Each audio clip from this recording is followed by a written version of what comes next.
Hey guys, Apple's future is almost upon us. The iPhone 11 Pro series will be unveiled in just one day. Couldn't be more excited. This waiting period right up until the end. More news, more leaks, and I just wanted to talk to you about the expectations, what's likely to happen, what won't, and some very interesting competition that's just cropped up from Huawei.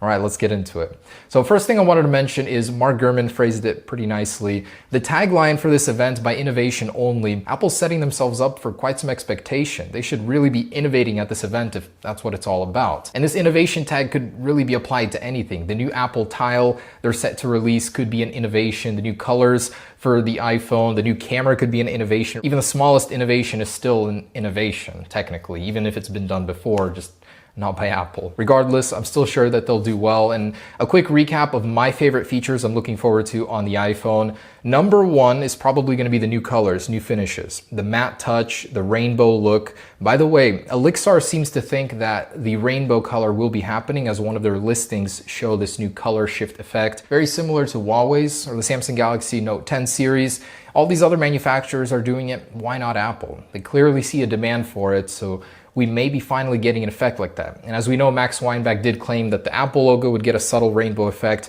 Why not the whole back, even underneath the matte coating? It could be super interesting and probably would be the most sold out color, of course, if they did that. Definitely the improved water resistance and shock resistance that Mark Gurman is saying Apple will be upgrading. Actually, for the first time ever, I accidentally drowned an iPhone, my XS, in the bath the other day, and I thought it was IP68 rated. It really depends on the circumstances, maybe even the heat of the water, so don't always rely on that protecting you. But maybe if I had the 11 Pro, it wouldn't have happened to me. Anyways, mine's all freaking out, the front camera's blurry. That's a first for me, so that's nice. Can't wait to get the 11 Pro to fix that. Of course, the reverse wireless charge, where I'll be able to charge my Apple Watch or the AirPods 2 on the back, is probably one of my most anticipated. And of course, the triple camera. Who doesn't want better pictures, especially low light photography? Also on Elixir's website, the iPhone 11, the 6.1 inch, is shown in a new green color. Could this one be the green color that we've been hearing so much about?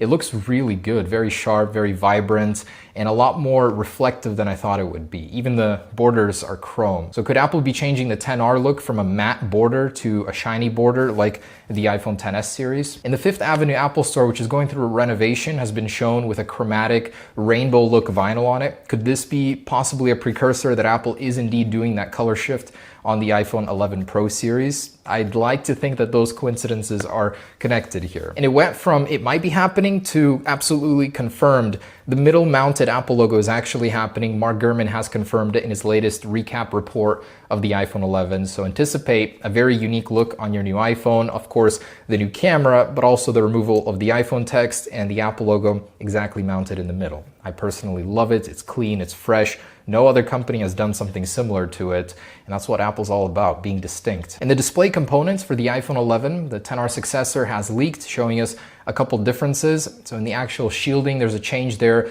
Max Weinbach did say that Apple would be improving the corners of the new iPhone 11 LCD display. The anti-aliasing could be getting better in the corners, one place where apparently it suffers right now. And there's a changed earpiece up top. So Apple is changing that, improving the speaker quality on this year's iPhone lineup. It's no surprise. That's one of the iPhone's strong suits right now, is just how good the speakers are. So of course, why not upgrade already what they're good at? And I wanted to throw in that we may have been wrong about the mute switch.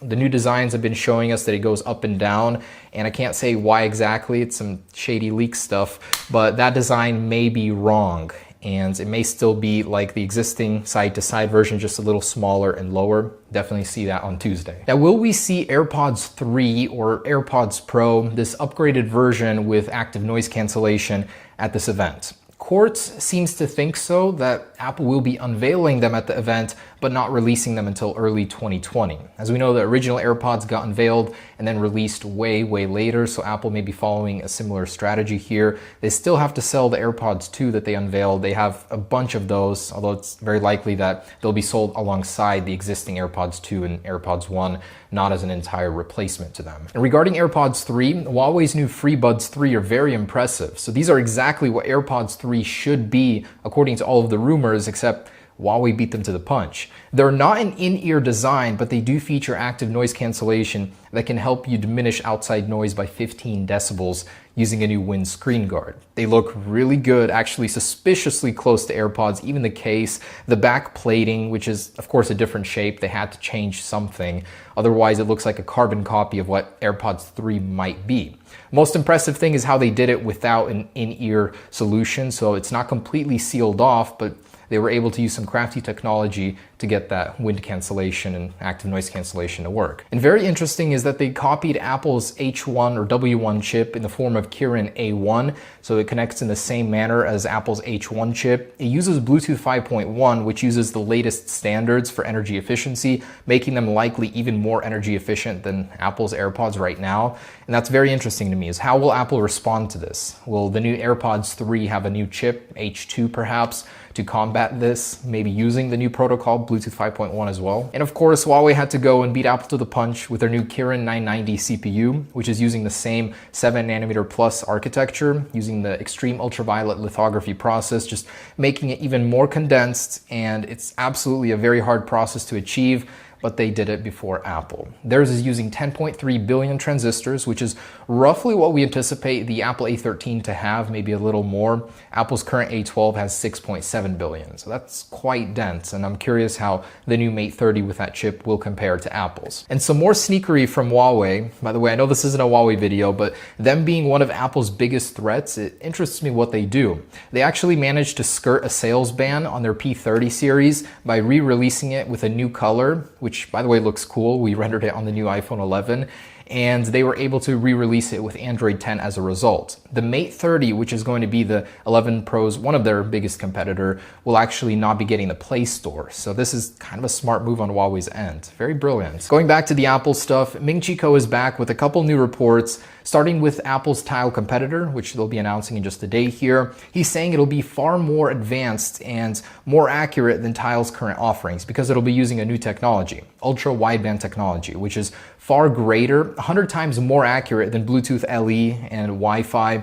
And so it'll be able to track things in an indoor environment much more reliably and accurately. And that's something you certainly want, especially integrated with the Apple ecosystem. And Tile's about to have a really bad week and so on, as Apple's essentially going to be putting them out of business for new customers. Existing people will probably keep their hardware, but why would you want to buy that when Apple's is so much better? And one of the iPhone 11 Pro's biggest feature is going to be indoor navigation using this ultra wideband technology. Apple's implementing it into the iPhone, so you'll be able to navigate within malls, airports, just large indoor areas far more accurately. They'll start tracking all of that, and thanks to this new technology, it'll be extremely accurate. And of course, we heard about Apple's new balloon, or IT system, I'm calling it, with the red balloon that'll come down, and you'll be able to use AR on the iPhone 11 to track your lost items with the Apple tag, or whatever they'll call it. So you'll be able to see that red balloon with the string going down to it. I think it's brilliant and can't wait to see it in action. And Ming-Chi Kuo followed up on the 2020 iPhones by giving us a few insights on that. First off, and most interestingly, is he's saying it will be going through a new design refresh. As we know, Apple switched to the 3-year cycle refresh, where the same design sticks around for 3 years now, and it's going to be the 4th year, so of course we're getting a refresh. And this is the first confirmation we've heard of an actual design refresh, besides the screens growing in size. Of course, it'll have 5G technology built in, and the third feature he's saying will be the camera upgrades. So this year, Apple is establishing a triple lens system. What we know about 2020 iPhones is they'll be getting a 3D sensor on the rear, and for that you need a time-of-flight camera sensor. So as Vanya Geskin predicted earlier, Apple might be adding a 4th camera sensor to the back, and he kind of balanced it out with this new lens design. Looks more even. I guess it would work. I'm sure that Apple will figure something out that looks decent, or unless you've lost faith in them with the 2019 iPhones. I personally don't get the complaining. I think the design is okay. There's a reason why Apple's doing it, and I'm sure they'll tell us why here in a moment. So the 2020 iPhones are going to be huge. You know, it's all the changes you could ever want, but don't discount this year's iPhones. I think they'll still be a very enticing upgrade, especially with people with an iPhone 10 or even 1 year older than that. There are a lot of people that are looking forward to this. Better camera quality is huge. That alone is one of the biggest reasons for people to upgrade, and of course, the better battery life inside. The new layout inside is pretty revolutionary from like an engineering standpoint. Even so, I think it'll be a very enticing upgrade. And both Quartz and Bloomberg are anticipating an iPad Pro refresh. very likely to be announced at this event. Although not a very large one, it will still be a significant upgrade. It'll be faster with likely a new processor, better battery life. I'd like to see some new colors too. That would be very cool, at least a rose gold option.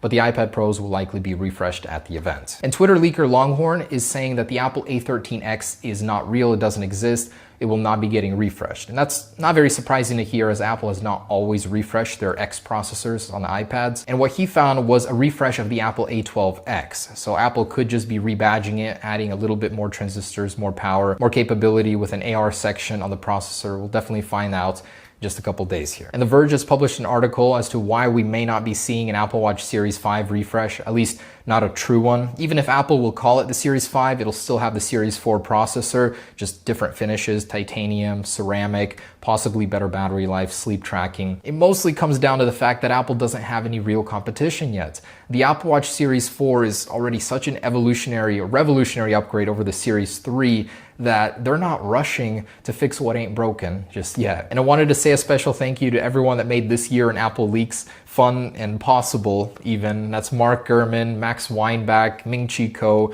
On Leaks, and Vanya Geskin. I thought that was very cool, that shout out. So I wanted to say all of these leaks have been making our case possible, which we'll be launching here very, very soon. And we won't make the iPhone 11 Pro launch for everyone asking. It'll be a couple months after. We want to ensure that we have a perfect fit, because right now we do have the leaked CADs, but we want it to fit like a glove. We'll be keeping you updated on that, and just wanted to say thank you. Yeah, this year has been crazy. It's all made our new company with the Bro King possible, and we hope to deliver the best cases as a result. By the way, the 11 Pro cases are available at many retailers already, showing up at like Walmart, Best Buys even, and you can order those, have one ready for launch on the 20th, and then we're coming out with ours a couple months later. So keep an eye out for that. I promise we'll make it worth your money. It's not going to be revolutionary, but they'll make you want it. They always do. I mean, I'm sure the new color alone will be enticing.